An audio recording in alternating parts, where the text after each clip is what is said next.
विचार करा ना, की कॅन्सर तुम्हाला आयुष्यभर म्हणतं, की अरे खूप मोठं आयुष्य आहे. आणि हे मी फक्त एक कॅन्सर फायटर म्हणून म्हणत नाहीये. हा प्रश्न आहे, की मलाच का झाला? आयुष्य हे झाडासारखं असतं. बहरतं, कधी मोहर येतो, कधी हे येतं आणि त्याला पण बऱ्याच गोष्टींमधून जावं लागतं. अरे कॅन्सर झाला तर अरे झालं, सगळं झालं, आता काय अरे देवा.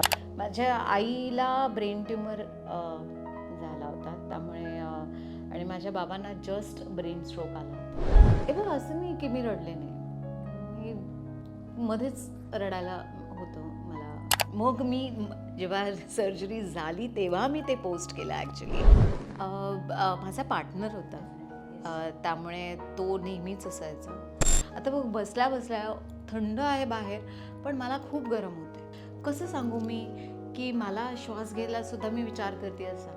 हे बघ, आयुष्यात कमबॅक नाही, हे लहानपणापासून चालूच असतं. रडणं हे इनफॅक्ट स्ट्रेंथ आहे. आपण जास्त स्ट्रॉंग बनतो. जेव्हा मी त्यांना सांगितलं की मला किमो नाही आहे, तर सगळेच रडत होते.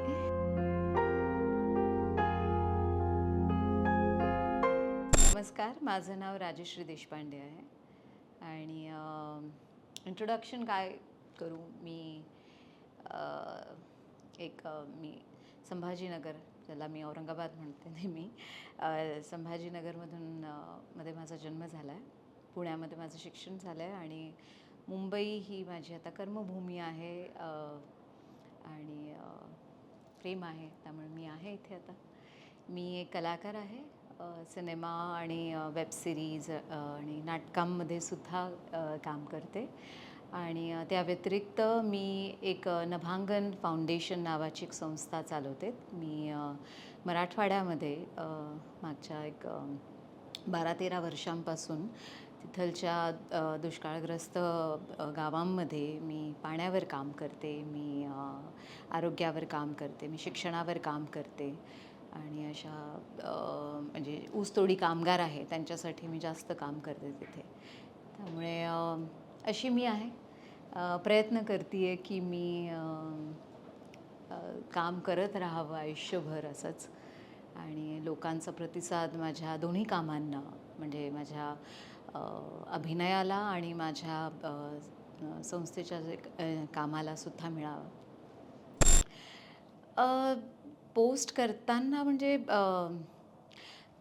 काय, हा एक असा आजार आहे जो इनविजिबल आहे, जो दिसत नाही. तो आतमध्ये कधी येतो, कशामुळे येतो, काही असा त्याच्यामधला एक कारण आहे जे माहिती नसतं. म्हणजे काही म्हणजे जेनेटिक टेस्टमुळे, जेनेटिकच्या याच्यामुळे कधी कॅन्सर होऊ शकतो.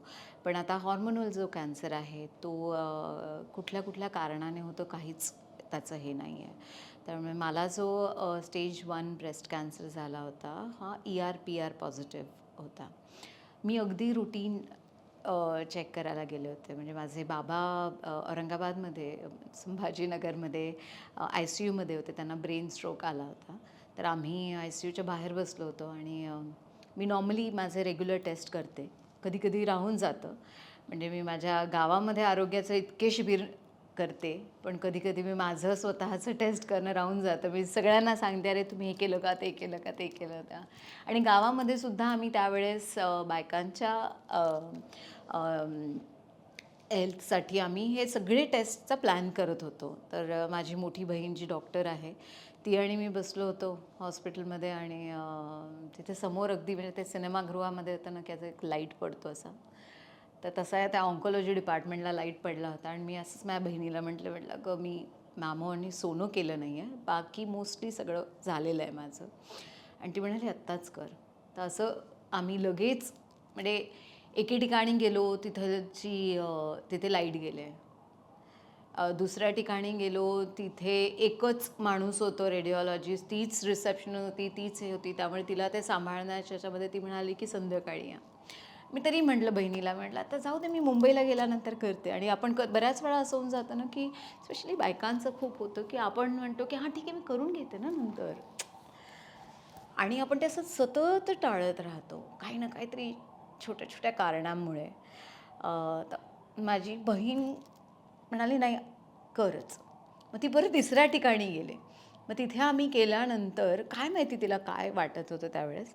तिथे केल्यानंतर मग तिथे एक गाठ होती आणि आम्ही मग थोडंसं असं वाटलं की ओके, ती गाठ कुठली आहे हे तपासणं खूप गरजेचं आहे. आणि औरंगाबादमध्ये सुद्धा डॉक्टर्स होते, ऑन्कॉलॉजिस्ट होते. पण असं ते एक भीती होती कारण आई-बाबा ऑलरेडी म्हणजे हेल्थच्या याच्या वेगवेगळ्या टप्प्याने जात आहेत. त्यामुळे मला ती एक भीती होती की मी म्हटलं की थांब, पहिले मी मुंबईला जाते आणि तिथे मी माझे जे रेग्युलर डॉक्टर आहेत त्यांच्याशी बोलून मी बघते की याला काय करता येईल म्हणून. तर ती म्हणाली प्रॉमिस दे तू करणार. म्हटलं मी प्रॉमिस देते. आपण बाबांना घरी डिस्चार्ज झाल्यानंतर त्यांना सेट केल्यानंतर मी स्ट्रेट मुंबई हॉस्पिटलमध्ये जाईल. म्हणजे मी कुठल्या तरी जे सर्जन आहे त्यांच्याकडे जाईल. आणि मी असं करत आले. मग बाबांना मी डिस्चार्ज करून घरी ठेवलं आणि मी मुंबईला आले आणि अंबानीमध्ये कोकिलाबेन हॉस्पिटलमध्ये मी तिथे डॉक्टर नाडकर्णी आहे त्यांना भेटले. त्यांच्यानंतर त्यांनी मला रेडिओलॉजिस्ट आहे जी शेफाली शाह, डॉक्टर शेफाली शाह म्हणून त्यांच्याकडे गेले आणि त्यांनी म्हणाले की सोनो करूया आपण. आणि त्यांनी म्हणाले बायोप्सी करून घे इमिजिएटली. मग आम्ही इमिजिएटली बायोप्सी केली, त्याचा टेस्टला पाठवलं. तर स्टेप बाय स्टेप झालं. म्हणजे आम्ही याला तिथे संभाजीनगरमध्ये जिथे हॉस्पिटलला गेलो ते म्हणाले की करून घ्या सर्जरी. पण मला ते स्टेप मला समजून घ्यायचं होतं की काय काय स्टेप आहेत. कारण ते विदाऊट स्टेप आपण डायरेक्ट सर्जरी करणं हे काहीच म्हणजे बरोबर गोष्ट नाही आहे. कळायला तर पाहिजे ना कुठल्या पद्धतीचा कॅन्सर आहे. मग तो एक ER-PR आणि HER2 नावाचा एक टेस्ट असतो, ती केली. त्याच्यानंतर मला ER-PR पॉझिटिव्ह आला, म्हणजे हॉर्मोनल होता मला. मग आता तो किती टप्प्यामध्ये आहे, कुठे अंगात पसरला आहे की नाही, त्याच्यासाठी पेट सिटी स्कॅन असतं. मग पेट सिटी स्कॅन केलं मी. त्याच्यात कळलं की मला थँकफुली तो कुठे पसरलेला नाही आहे, तो फक्त तेवढ्याच क्षेत्रात आहे आणि तो स्लो ग्रोईंग आहे. पण जेव्हा बायोप्सीला आपण टच करतो तो हलतो, अमिबा आहे ना तो, तर बऱ्यापैकी असा फिरत असतो तो. आणि त्यामुळे मग आम्हाला लगेच मी डिसाईड केलं की मला लगेच आपण सर्जरी करून घेऊया म्हणून. आणि मग इमिजिएटली आम्ही डॉक्टर नाडकर्णीने आम्ही तिथे सर्जरी प्लॅन केली. पहिली सर्जरी झाली. मग त्याची बायोप्सी केली. त्याच्यानंतर मग कळलं की अरे आणखीन एक छोटी सर्जरी करावी लागेल कारण तो थोडा आणखीन पसरला आहे. मग इमिजिएटली आम्ही आणखीन एक सर्जरी केली. मग त्याच्यामध्ये असं जाणवत होतं की कदाचित आम्ही ते माझे जे किमोचे डॉक्टर्स आहेत तर त्यांना भेटलो आणि ते म्हणाले की कदाचित यू विल नीड अ किमो. आणि तर त्याच्या पहिले आम्ही मॅस्टेक्टमी, आता मला लंपेक्टमी केली आहे त्यांनी, मॅस्टेक्टमीसुद्धा मला सजेस्ट केली होती. पण मग डॉक्टर नाडकर्णींनी डिसाईड केलं की नाही लंपेक्टमी ठीक आहे तुम्हासाठी. मग त्यानंतर आम्ही किमोच्या डॉक्टरांनी सांगितलं की ऑन्कोटाईप DX टेस्ट नावाची एक टेस्ट असते. डॉक्टर नाडकर्णी म्हणाले की तुम्ही ते करा, otherwise are you okay doing chemo. तर ते मला किमो खूप हे करायचं होतं. मी म्हटलं की आपण करून बघूया. ते थोडं सपोर्टेड नसतं, थोडा महाग टेस्ट आहे. ती US ला होते, अनफॉर्च्युनेटली इंडियाला नाही होती टेस्ट. त्याच्यात माझा स्कोअर कमी आला आणि मग मला किमो करायची गरज नाही पडली. आणि नंतर मग मी रेडिएशन घेतलं आणि that's how here I am. म्हणजे रेडिएशन झाल्यानंतर मी काही दिवस आईबाबांकडे गेले आणि नंतर स्ट्रेट मुंबईला जेव्हा आले मी स्ट्रेट शूटिंग सेटवर गेले. एक क्विकली फिल्म पण शूट केली आणि इथे आहे मी. म्हणजे एक महिनाभर पण नाही झाला मला रेडिएशन संपून. पण खरं सांगू का या सगळ्या प्रोसेसमध्ये सर्वात महत्त्वाची गोष्ट ही होती की पॉझिटिव्हिटी किती आहे तुमची स्वतःची आणि तुमच्या आजूबाजूच्या लोकांची सुद्धा. मला थोडा वेळ लागला आईवडिलांसोबत समोर हे ओपन अप व्हायला.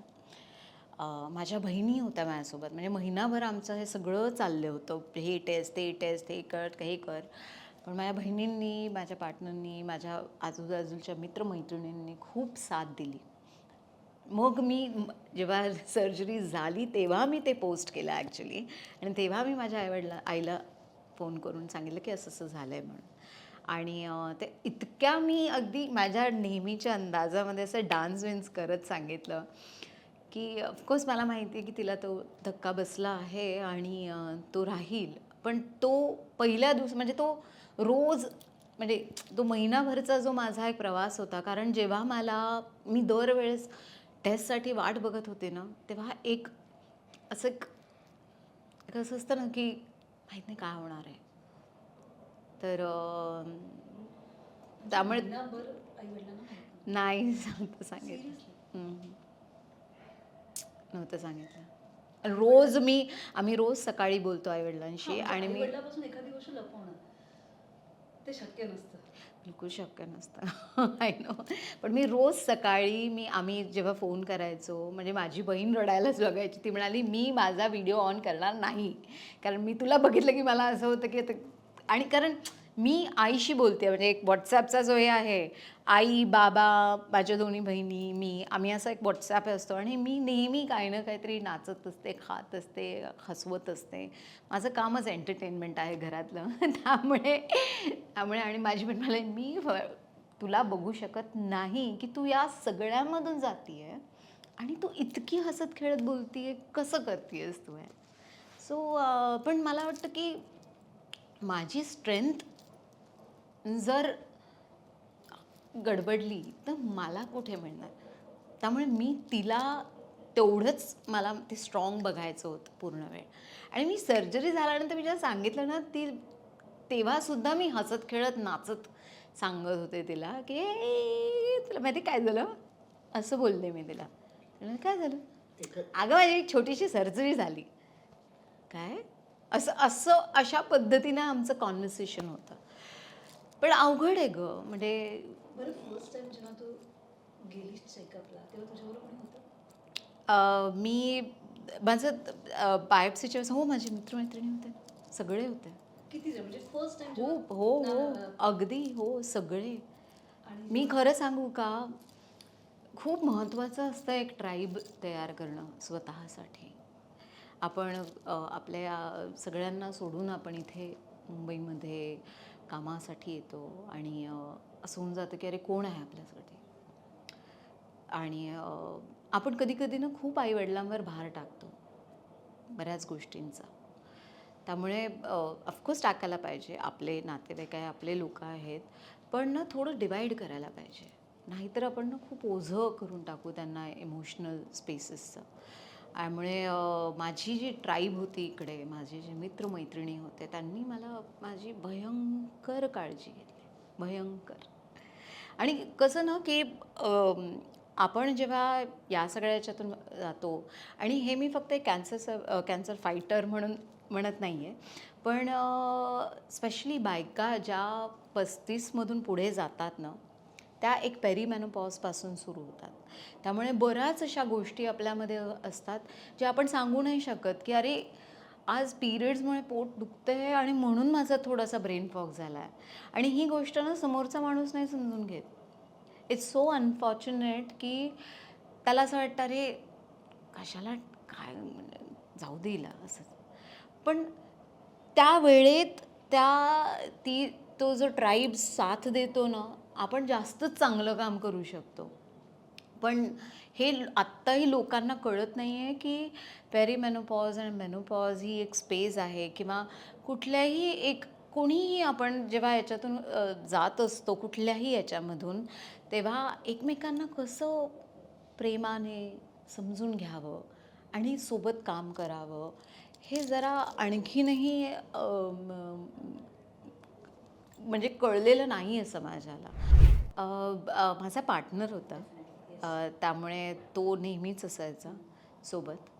आणि पण मी तेच खंबीर म्हणजे खरं सांगते ना माझ्या बहिणी आणि माझी मित्रमैत्रिणी गं खूप आता सगळेच म्हणजे छाया असो कदम आपली श्रेया बेळगावकर असो अमृता खानविलकर असो सगळे अमृता सुभाष असो परत माझे हिंदीतले बरेच मित्रमैत्रिणी आहेत. सगळ्यांनी म्हणजे आरती कडब जी डिरेक्टर आहे किंवा मेघा रामस्वामी डिरेक्टर आहे, गौरव आदर्श जो माझा मित्र आहे, विनीत कुमार सिंग, आणि खूप सारे असे सिद्धांत गुप्ता ह्या सगळ्यांनी खूप अभय देओल, अदिती, खूप सारे लोक. त्यामुळे सगळ्यांनी मला म्हणजे मला माझ्या खाण्यापिण्यापासून मला घेऊन जाण्यासाठी, कारण मी रेडिएशनला मी असं म्हटलं की माझ्याबरोबर डेटवर कोणाला जायचं आहे. तर मग असे माझे मित्रमैत्रिणी असे लाईनवर होते लिटरली. मग मी म्हटलं की तुम्हाला घरी यायचं आहे, मला एक हक द्यायचं आहे, मग मला घेऊन जायचं आहे हॉस्पिटलमध्ये. मी तिथे गेल्यानंतर मी जेव्हा जाईल आतमध्ये तेव्हासुद्धा मला हक द्यायचा आहे. मी वापस आल्यानंतर मला परत हात माझा पकडायचा आहे, कारण मी खूप थकलेली असते त्यावेळेस. मग मला तुम्ही छान काहीतरी खाऊ घालायचं आहे ज्याच्यामध्ये प्रोटीन असेल. मग मला घरी प्रेमाने सोडायचं आहे. तर माहिती का, आपण डिमांड करायला पाहिजे या गोष्टी. आपण आपल्या मित्रमैत्रिणींना सांगायला पाहिजे की तू कर ना माझ्यासाठी, आहे काय फरक पडतो. म्हणजे मला माझ्या मित्रमैत्रिणींनी असं प्रेमाने, आता जसं आज सकाळीच अदिती मित्तल म्हणून जी आहे, जी कमेडियन आहे, तिने मला स्वतःहून प्रोटीन चं एक हे पाठवून दिलं आहे. आणि तिने म्हणाली की तू प्रोटीन इंटेक घेतेयस ना. हे हे जे छोटे छोट्या गोष्टी लोक, छाया तू तू जेवलीस, तू व्यवस्थित आहे, तू झोप येते का तुला, मला माहिती आहे तू रात्री उठतेस. श्रेया पेळगावकर, तू या डॉक्टराला भेट, तू हे कर, तू ते कर. अमृता, माझ्या हिला असं झालं, तिने त्या पद्धतीने डाएट घेतलं, तू अशा पद्धतीने कर. हे मी त्यांना नव्हतं सांगितलं, त्या सगळ्या स्वतःहून मला करतात. सारंग, पॉला, कारण हे जे आहे प्रेम, हे मला वाटतं ना की तुमच्याकडे किती पैसा आहे, किंवा तुम्ही किती फेमस आहात, किंवा तुम्ही म्हणजे काय हे आहे दिवे लावले, त्याचं काही नसतं. हे फक्त प्रेम आहे. हे फक्त प्रेम तुम्ही तेव्हाच कमवू शकता जेव्हा तुम्ही त्या पद्धतीने समाजाला बघता आणि त्याला तयार करता प्रत्येक गोष्टीसाठी.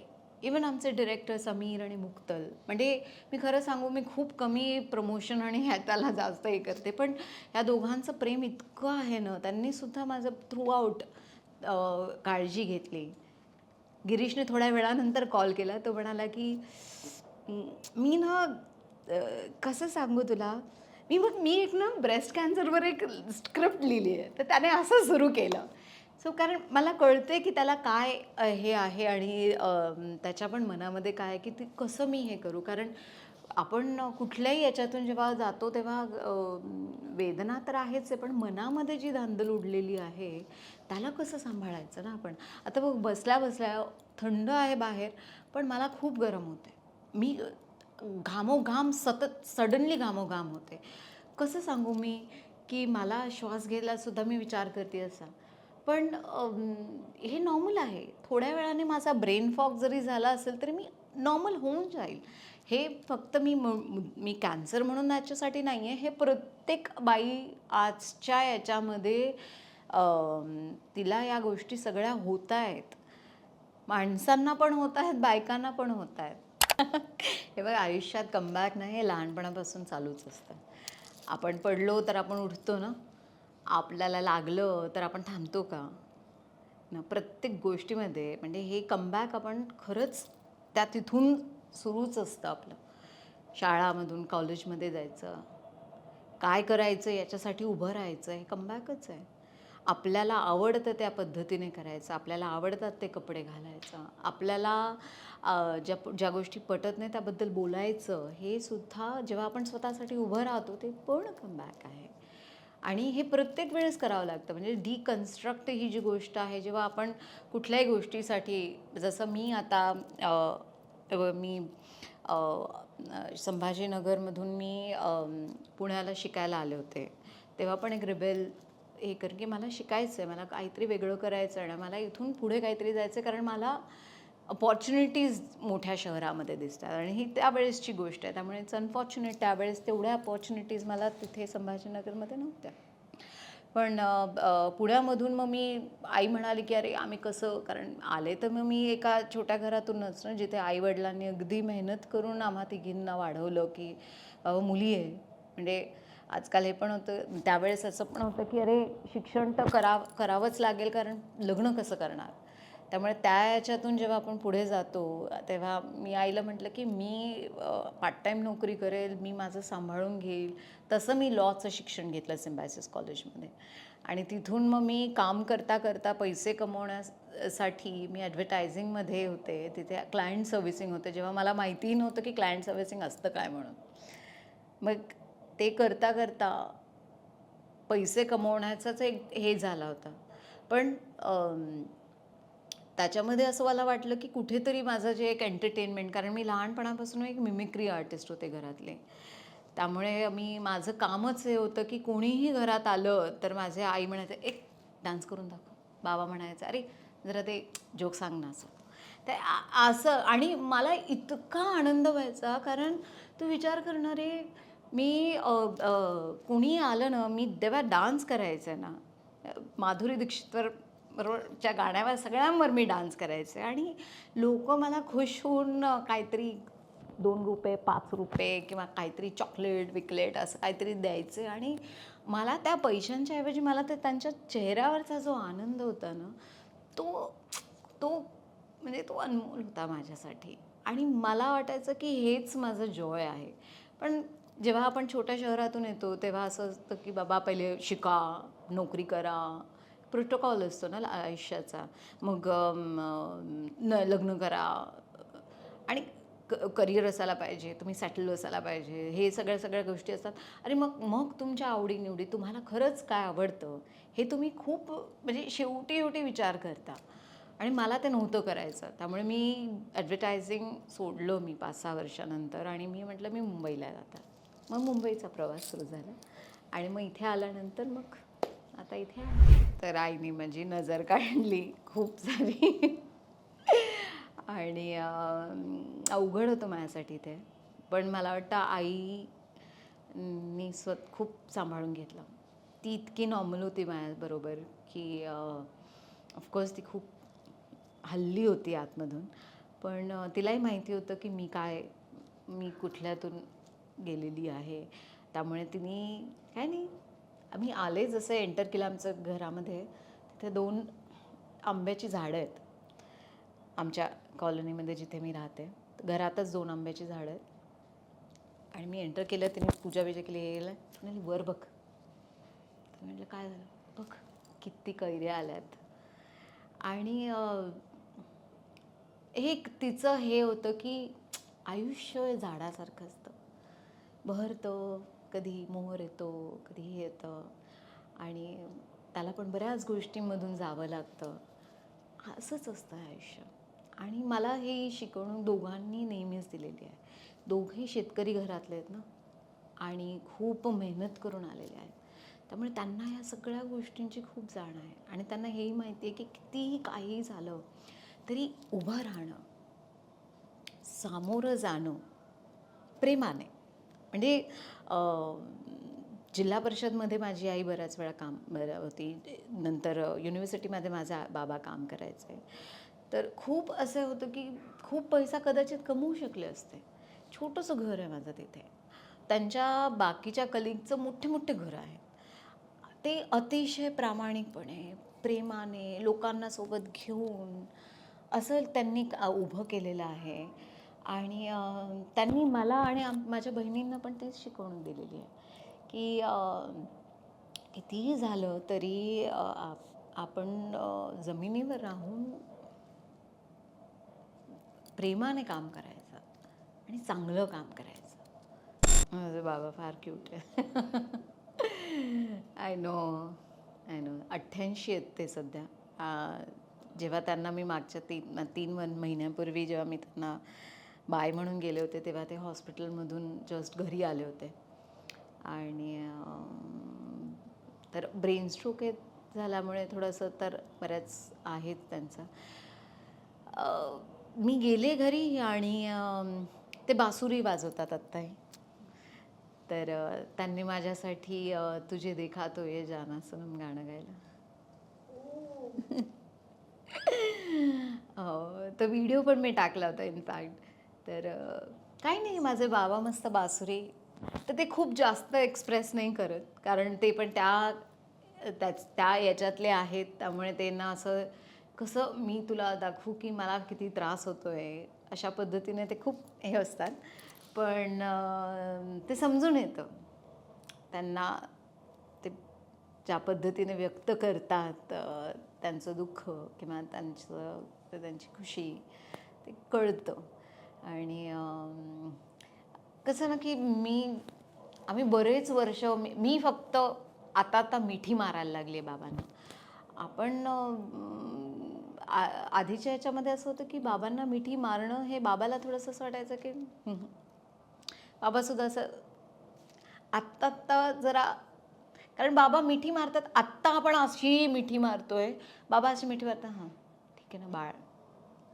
तर आत्ता म्हणजे मी मिठी मारते, मी जास्त जवळ घेते, पापी देते. आधी नव्हतं करायचो आम्ही हे सगळं. आधी खूप मला वाटतं खूप खूप मुली तरी थोडंसं मारतात मिठी, मुलं त्या बाबांना मिठी. आत्ताही मी बऱ्याच माझे मित्र आहेत, ते म्हणतात की आम्ही बाबांना मिठी नाही म्हणू शकत आत्ताही, म्हणजे जे माझ्या आपल्या या एजच्या. त्यामुळे बऱ्याच वेळा ते दाखवतही नाही की त्यांच्यामध्ये काय काय होतंय, काय काय चाललंय, आणि ते तसंच आयुष्यभर ते तसंच राहिले. त्यांनी बऱ्याच वेळा त्यांना काय काय, म्हणजे त्यांनी खूप काही सहन केलेलं आहे माझ्या बाबांनी. मराठवाड्यातला शेतकरी जो शेती नाही करू शकत, दुष्काळग्रस्तामध्ये वाढलेला माणूस, मध्ये खूप काही गोष्टी आहेत. खूप त्यांनी आयुष्य बघितलेलं आहे, खूप काही असं होताना बघितलेलं आहे आजूबाजूमध्ये, की खूप काही करायचं आहे पण नाही करतायत, शिक्षण नाही आहे. आजही आमच्या खेडेगावामध्ये पाणी नाही, शाळा नाही, काही काम करण्यासाठी अपॉर्च्युनिटीज नाही आहेत. आय नो, मी तर सांगायला म्हणते नव्हते, मला नाही सांगायचं होतं ॲक्च्युली. पण माझी मोठी बहीण म्हणाली की सांग सांग, तुला सांगावंच लागेल, कारण कितीही म्हटलं तरी ते आईबाबा आहेत, आणि कुठलीही गोष्ट त्यांच्यासमोरून म्हणजे लपवून ठेवायचा काही उपयोग नाही आहे. बरीच वर्ष असं होऊन जातं ना की आपल्यामध्ये बऱ्याच अशा काही गोष्टी होतात ज्या आपण नाही सांगत आईवडिलांना, पर्सनली, प्रोफेशनली, कारण असं वाटतं की कदाचित ते नाही समजू शकणार, किंवा उगीचच कशाला ताण द्यायचा. पण ही एक अशी गोष्ट होती, अशामध्ये बऱ्याच अशा गोष्टी असतात ज्या आपण नाही सांगत आणखी नाही, पण ही एक अशी गोष्ट होती, मी नाही लपवू शकले ते त्यांच्यापासून. आणि मला समाजाला पण या गोष्टींबद्दल बोलायचं होतं. मला याबद्दल पण सांगायचं होतं की अर्ली डिटेक्शन खूप इम्पॉर्टंट आहे. मला हे पण सांगायचं होतं की तुम्ही रेग्युलर टेस्ट करत जा. मला हे पण सांगायचं होतं की अशी एक ट्राईब बनवा. त्यामुळे हे सगळं जे होतं ते मला सांगायचं होतं. आणि मला माहिती आहे की माझे आईबाबा आता सोशल मीडियावर, म्हणजे त्यांना तिथून कळलं असतं त्यापेक्षा, किंवा तुमच्या थ्रू कळल्यापेक्षा मी स्वतः सांगितलेलं बरं आहे ना. नाही खरी नाहीये गोष्ट. खरं सांगू, आईला कळतं, तिच्यापासून काही आईबाबांना कळतं. म्हणजे बाबा व्यक्त नाही करत, पण आईला कळत होतं सगळं, की काहीतरी आहे जे लपवत आहेत तिघी बहिणी ह्या. आणि त्यामुळे तिला माहिती होतं, पण हे कॅन्सर असं एवढं हे नव्हतं माहिती. पण मी ज्या पद्धतीने अगदी नॉर्मलाइज करून आणि व्यवस्थित सांगितलं, त्यावेळेस तिला कळलं की हां ठीक आहे, काय करायचं आहे पुढं. तिने लगेच, हे बघ खरं सांगू ना, त्यावेळेसच्या ज्या बायका होत्या ना, त्यांनी एवढं काही समोरच गेलेले आहेत. तर एकदा तर मी तिला कॉल करून मी तिला सॉरी म्हटलं. मी म्हटलं की तू मेनोपॉजमधून जात होती, तू मेनोपॉजमधून जात होती, आणि मी तुझ्याशी किती वाईट वागले, कारण मला कळतच नव्हतं की तिला काय होतं आहे. आपल्याला खरंच कळत नाही की माझ्या बहिणीसुद्धा, मी माझ्या बहिणींना पण सॉरी म्हटलं आहे की त्या याच्यातून जात गेल्या त्यावेळेस त्यांची जी चिडचिड होत असेल, किंवा त्यांचं जे बिहेवियर चेंज होत होतं, आणि मी त्यांना जज केलं. माझ्या आईला म्हणते, का चिडचिड करते माझ्यावर, मला नाही बोलायचं, महिनाभर नाही बोलायचं. हे चुकीचं आहे ना. पण त्यावेळेस मी पण लहान होते, मी पण वाढत होते, मी पण कॉलेजमध्ये होते, मला असं वाटतं ते मला का नाही कळत आहे. आपल्याला याचं एज्युकेशन नाही आहे. आपल्याला आणखीनही कळत नाही की एखादा माणूस या पद्धतीने वागतोय तर याला आपण कशा पद्धतीने रिस्पॉन्ड करायला पाहिजे. आपल्याला कशा पद्धतीने याला सामोरं जायला पाहिजे. तर कसं ऐकायला पाहिजे, कसं कम्युनिकेट करायला पाहिजे, हे बेसिक गोष्टी असतात. त्याचं शिक्षण आपल्या सगळ्यांना मिळायला पाहिजे कुठल्या ना कुठल्या पद्धतीने. त्यामुळे याचं कॉन्व्हर्सेशन होणं खूप गरजेचं आहे की हे काय म्हणजे आणि कसं झालं ना की बिग सी ऑफ अरे कॅन्सर झाला तर अरे झालं सगळं झालं आता काय अरे देवा काय झालं असं होऊन जातं ते लोकांना. अरे नाही, इनफॅक्ट विचार करा ना की कॅन्सर तुम्हाला आयुष्यभर म्हणतं की अरे खूप मोठं आयुष्य आहे, काय माहिती तुम्हाला, खुश राहा, चांगलं खा. हार्ट अटॅक आला तर माणूस तिथेच जातो है ना. त्यामुळे कितीतरी आपल्याला वेळ देतो तुम्हाला की तुम्ही हे पण करू शकता, तुम्ही हे पण करू शकता, तुम्ही हे पण करू शकता. आणि आजकाल असं आहे की आपल्याकडचं पाणी, आपल्याकडचे भाज्या आता आणि आपल्याकडचं पोल्युशन जे आहे तर कशाने काय म्हणजे काय सांगू मी कशामुळे झालेलं आहे.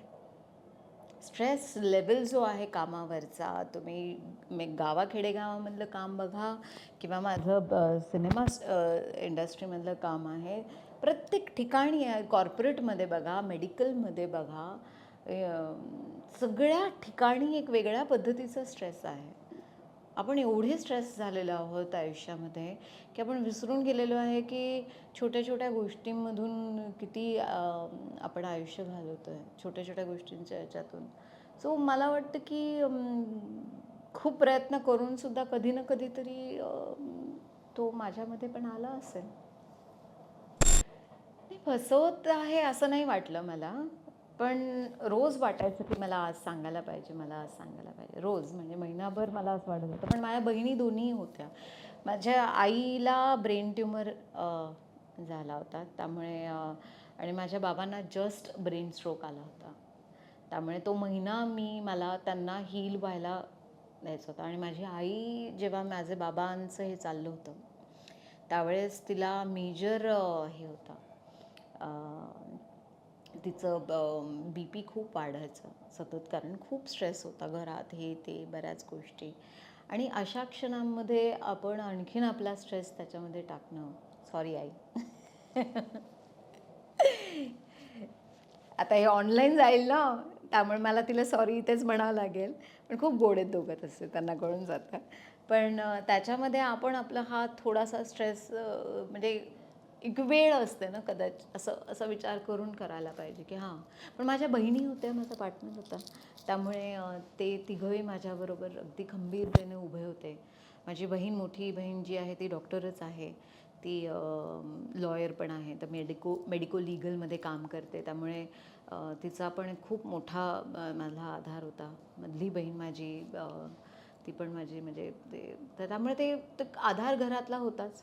आणि हे बघ असं नाही की मी रडले नाही, मी मध्येच रडायला होतं मला असं.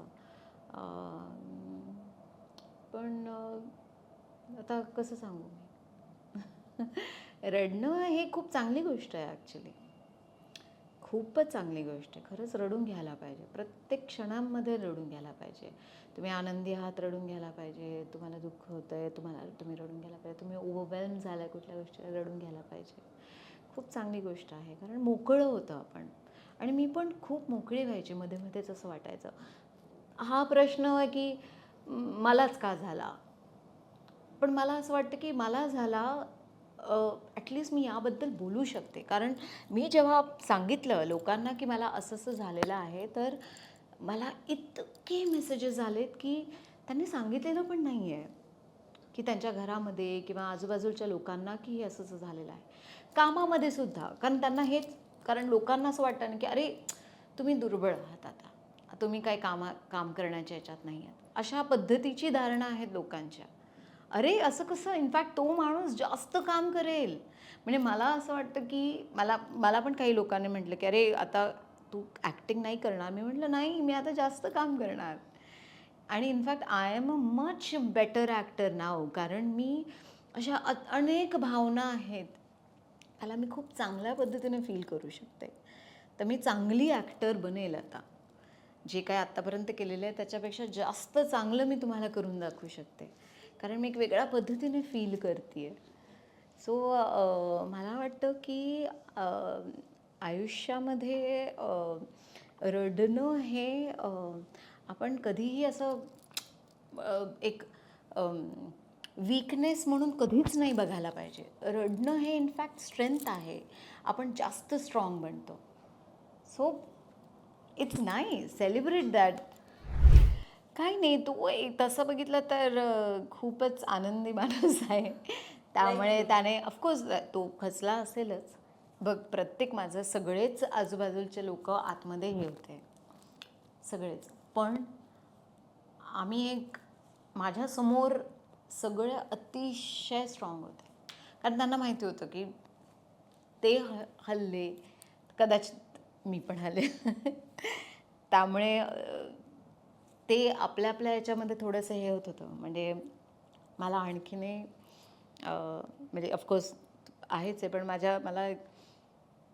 मी ज्या ज्या मित्रमैत्रिणींशी बोलत होते सगळ्यांना, तर जेव्हा मी त्यांना सांगितलं की मला किमो नाही आहे, तर सगळेच रडत होते. सगळेच रडत होते. त्यामुळे खूप प्रेम आहे रे ॲक्च्युली, मित्रमैत्रिणींचं, घरातल्या लोकांचं, सगळ्यांचं. काय फसला म्हणजे माझे सगळे लोक माझ्यासोबत फसलेत. हो, आता काय. हो, नाही नाही, मला वाटतं की आता ते असं असतं ना की अरे अशी आहे मी, तुला आता ॲक्सेप्ट तर करावं लागेलच आहे. ना माझ्या आता मित्रमैत्रिणींना आता त्यांना काही चॉईस नाही आहे. मी खूप, हो, खूप जास्त ॲक्च्युली. मला आवडतं गं, मला आवडतं लाड करायला सुद्धा. मला खूप आवडतं लोकांचे पण लाड करायला. आणि मला इवन मी माझ्या कामामध्ये सुद्धा, माझ्या गावातल्या आणि इवन माझ्या याच्यामध्ये माझ्या आजूबाजूचे लोक खूप खुश असतात. तुला आईवडिलांना कुठे फिरायला जायचं असेल, माझे बाबा आता नाही जाऊ शकत. माझ्या आईला मला खूप घेऊन जायचं आहे, पण ती पण आता थोडंसं,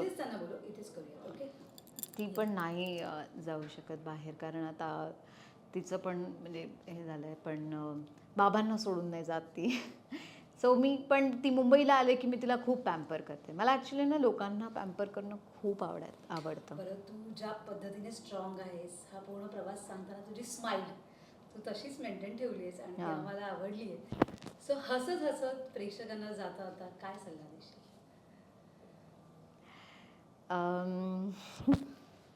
नाही, हसत सल्ला काय, मी काय सल्ला देऊ ॲक्च्युली. पण मला असं वाटतं की आनंदी राहा आणि आजूबाजूच्या लोकांना पण आनंदी ठेवा. आनंद घ्या त्यांच्याकडून. त्यांना सांगा की तुम्हाला पॅम्पर करा म्हणून. आणि एक कॅन्सर फायटर म्हणून सांगते की स्वतःची काळजी घ्या. तुम्ही काय होणार, कधी कोणाला होणार, काहीच माहीत नसतं. त्यामुळे आपलं आता सध्याचं जे वातावरण चाललं आहे त्यामध्ये खूप काही अशा गोष्टी आहेत ज्या आपल्याकडे नकळत येतात, ज्याला आपण कधीच प्रिपेअर नाही होऊ शकणार. त्यामुळे रोज स्वतःकडे लक्ष द्या, आजूबाजूच्या लोकांकडे लक्ष द्या. आणि कोणीही काही कुठल्याही याच्यामधून जर जात असेल आजारातून, आणि आजार म्हणता येणार नाही, हा एक अशी गोष्ट आहे जी आलेली झालं आहे तुमच्यामध्ये. इवन म्हणजे मला वाटतं की आपलं जे मेंटल वेलबिईंग असतं, तर त्याच्यासाठी सुद्धा एकमेकांची काळजी घ्या. आणि अवेअरनेस एज्युकेट करा तुम्हाला स्वतःला. म्हणजे जर तुमच्या कॅन्सरसाठी जर तुम्हाला जर सांगायचं असेल तर टेस्ट करत राहा. फायनान्शियली स्वतःला सेटल करा. चांगले असे लोक आणि ट्राईब जमवा जे तुम्हाला तुमची काळजी घ्या.